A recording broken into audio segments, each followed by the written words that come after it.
Le premier projet concernant le phare de la Caravelle était mis sur la table en 1812, mais la construction réellement du phare a commencé en 1860 sous Napoléon III. C'était un phare d'atterrissage, c'est-à-dire un phare qui permettait aux navires qui venaient du large, de l'Atlantique, d'arriver sur les côtes de la Martinique. Ça le positionne très haut par rapport au niveau de la mer et de fait c'est le phare dont le foyer est le plus élevé en France puisque son feu est à plus de 160 mètres au-dessus du niveau de la mer.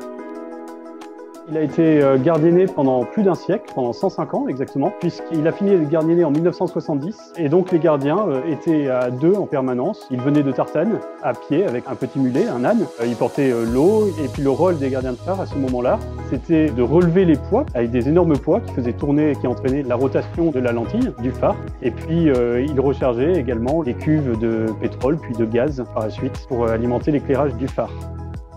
Le phare a été classé en 2013 à l'inventaire des monuments historiques, ce qui en fait le 100e monument classé en Martinique.